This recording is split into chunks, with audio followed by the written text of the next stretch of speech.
साथ मैं दूसरा बड़ा मुद्दा जो आज इस वक्तव्य में आपके सामने पेश करना चाहूंगा सर, वो है रेलवे का। सर, रेलवे का एक अतिरिक्त बजट आया करता था जिसकी प्रथा बंद हो गई। आप इस भारतीय रेल की महत्व इसी चीज से समझ सकते हैं कि उसके लिए एक अतिरिक्त बजट सदन में पेश किया जाता था। क्योंकि अब रेल बजट पेश नहीं होता तो उस पर व्यापक चर्चा भी नहीं होती। लेकिन इस वक्तव्य के माध्यम से मैं रेल बजट से संबंधी कुछ चीजें आपके सामने अवश्य रखना चाहूंगा। इस यूनियन बजट 2025-26 में माननीय वित्त मंत्री जी ने 2,55,000 करोड़ की फाइनेंशियल एलोकेशन रेलवेज की कैपेक्स के लिए मांगी है। ये 2009 से 2014 के बीच में लगभग 50,000 करोड़ होती थी, जो आज इतने गुना 5 गुना बढ़ के 2.5 लाख करोड़ से ऊपर हो गई है। तो इस पे व्यापक चर्चा अवश्य होनी चाहिए। सर, भारतीय रेल जो भारत की लाइफलाइन कहलाई जाती थी, आज उसकी स्थिति ऐसी है कि अगर मजबूरी ना हो तो शायद कोई यात्री रेल की ओर देखना भी ना चाहे। रेल जनता का रेल जरूर बना रही है और इसका कारण यह है कि भारतीय रेल को अपनी पीआर, सोशल मीडिया कैंपेन्स और रील्स ज्यादा पसंद है, ना कि रेल की सुविधाओं को कैसे बेहतर करना है वो पसंद है। सर, भारतीय रेल एक समय इस देश के 140 करोड़ आबादी का गौरव और उम्मीद हुआ करती थी, गरीबों का सहारा हुआ करती थी। लेकिन आज मैं बताना चाहता हूं कि भारतीय रेल की वो स्थिति है जो शायद ही पूरे सब कॉन्टिनेंट के तमाम रेलवे से अगर आप कंपेयर करें तो बद से बदतर होती जा रही है। सर, जितनी आबादी ऑस्ट्रेलिया की है, स्विट्जरलैंड की है, डेनमार्क की है, स्वीडन की और अन्य देशों की है, उससे ज्यादा लोग भारतीय रेल में रोज सफर करते हैं। सर, इतना महत्व है भारत की रेलवे का। लेकिन कई बड़ी चिंताएं आज भारत के एक आम रेल यात्री को सता रही हैं, जो मैं चाहूंगा इस बजटरी एलोकेशन के माध्यम से वित्त मंत्री जी और रेल मंत्री जी इसे एड्रेस करें। पहला है सर, घटती रफ्तार और बढ़ता किराया। सर, जहां दुनिया की ट्रैवल की रफ्तार बढ़ रही है, वहीं भारतीय रेल जो हमारी लाइफलाइन है उसकी रफ्तार घट रही है। पहले तो सर शताब्दी और राजधानी की स्पीड कम कर दी गई ताकि वंदे भारत की स्पीड बढ़ा दी जाए और उसको फास्टेस्ट ट्रेन घोषित किया जाए। लेकिन अब जून 2024 की रिपोर्ट बताती है कि वंदे भारत की भी स्पीड को कम कर दिया गया है। बताया जा रहा है कि हमारे रेल ट्रैक्स उतने पर्याप्त नहीं है कि इतनी तेज रफ्तार पे वंदे भारत भाग सके।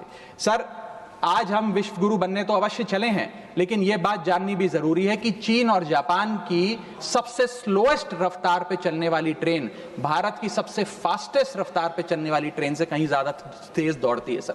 और अगर रेल धीमी होगी तो देश की इकोनॉमी, देश की अर्थव्यवस्था का चक्का धीमा चलेगा। और किराए की तो सर क्या ही बात करें, जिस वंदे भारत का प्रचार रेल मंत्री जी करते थकते नहीं हैं, आज उस वंदे भारत का किराया इतना है कि गरीब आदमी छोड़िए, आम आदमी भी उसे अफोर्ड नहीं कर पा रहा। सर, वित्तीय वर्ष 2013-14 में एवरेज फेयर पर पैसेंजर पर किलोमीटर 32 पैसे हुआ करता था।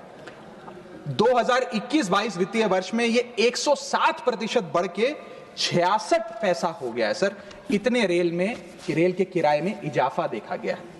हवाई चप्पल वालों को हवाई यात्रा कराने का वादा सर था सर, लेकिन हवाई चप्पल पहनने वालों को इतना निचोड़ दिया कि शायद अब वो रेल यात्रा के भी लायक नहीं रहे। सर, दूसरी समस्या है, बुरी हालात है थर्ड एसी और सेकंड एसी के। थर्ड एसी, सेकंड एसी को सर एक समय पर जनरल बोगी, एक समय पर लग्जरी माना जाता था, लेकिन आज वो जनरल बोगी से भी बुरी स्थिति में है। अगर टिकट मिल भी जाए sir third AC, second AC की, तो सीट मिलने की कोई गारंटी नहीं है, क्योंकि जैसे ही आप बैठेंगे थोड़ी देर में कोई शख्स आकर कहेगा, भाई साहब थोड़ा एडजस्ट करिए, थोड़ा सी रखिए, हमें भी बैठने दीजिए। ये वास्तविकता है। और आप सोशल मीडिया और तमाम तरीके के पोर्टल्स पर आप देखेंगे तो क्या आरामदायक सरकार, क्या आरामदायक यात्रा, आरामदायक सफर भारत सरकार आम रेल यात्री को दे रही है, वो देखकर आप समझ जाएंगे। जैसे कहते हैं ना सर, हिंदी का सफर अंग्रेजी का सफर बन गया है भारतीय रेल के एक यात्री के लिए। कई रूट्स पर आलू की बोरियों की भांति लोगों को ठूसा जा रहा है, और अगर शौचालय में भी, ट्रेन के टॉयलेट में भी सीट मिल जाए तो आदमी अपने आप को सौभाग्यशाली समझता है।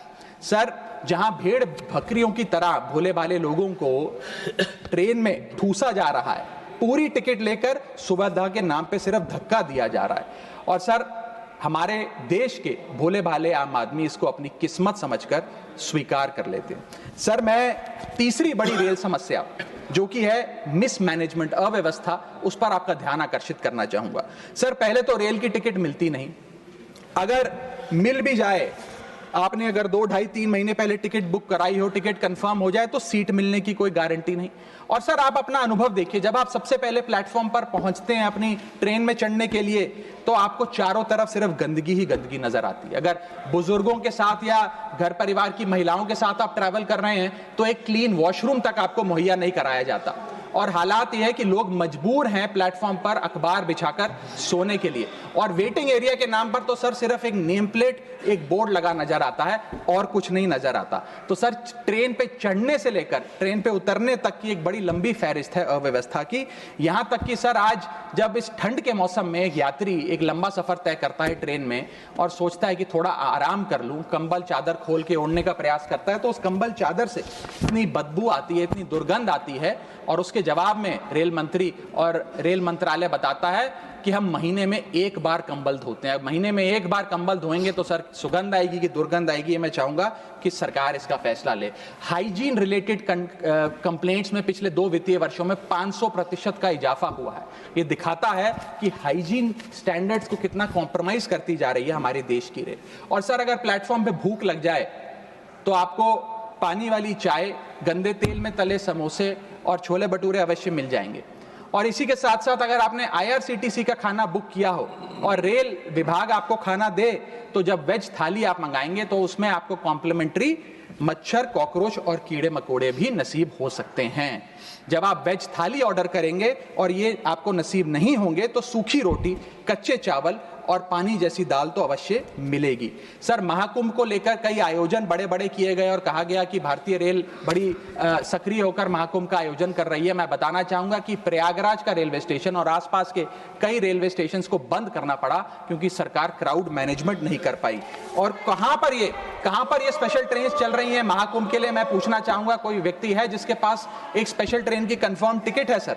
और सर मैं चौथी बड़ी चीज जिस पर आपका ध्यान आकर्षित करना चाहूंगा वो है आम आदमी से लूट। सर पहले तो IRCTC की वेबसाइट का इंटरफेस कुछ इस प्रकार है कि आप टिकट बुक नहीं कर पाएंगे। जब बुक करने के लिए थर्ड पार्टी ऐप्स पे जाएंगे तो वो आपसे मोटा कमीशन लेंगी। आप खुदा ना खास्ता आपकी यात्रा कैंसिल हो जाए तो मोटा कैंसिलेशन चार्ज भी आपसे वसूला जाएगा। और प्लेटफॉर्म टिकट की तो क्या बात करें सर, आपके सगे संबंधी अगर आपको प्लेटफॉर्म पर छोड़ने आए तो कितना प्लेटफॉर्म पे खर्चा होता है, कितनी प्लेटफॉर्म टिकट किस रेट पर वसूली जाती है वो आपको पता है सर। और हालात ऐसे हैं कि वहां पर बिस्लरी का पानी आप प्लेटफॉर्म पर खरीदिए तो बिलसेरी का नकली पानी आपको दिया जाता है। ऐसे ऐसे ब्रांड्स के चिप्स, चॉकलेट्स, बिस्किट्स और पानी दिया जाता है जिन ब्रांड्स का आपने कभी नाम नहीं सुना। सर 5वीं समस्या है ज्यादा से ज्यादा नॉर्मल ट्रेन चलाने की आवश्यकता। सर बुलेट ट्रेन और वंदे भारत से ज्यादा किफायती यात्रा नॉर्मल ट्रेन में हो जाए तो देश का आम आदमी खुश हो जाएगा। आज इस भीषण महंगाई और भयंकर बेरोजगारी का आलम कुछ इस प्रकार है कि लोगों के पास समय ही समय है लेकिन पैसा नहीं है। भले ही आप आधा 1 घंटा रफ्तार धीमी कर दें लेकिन 2000 रुपए में मिलने वाली टिकट को ट्रेन की 500-600 रुपए कर दें तो आम आदमी का बहुत भला हो जाएगा।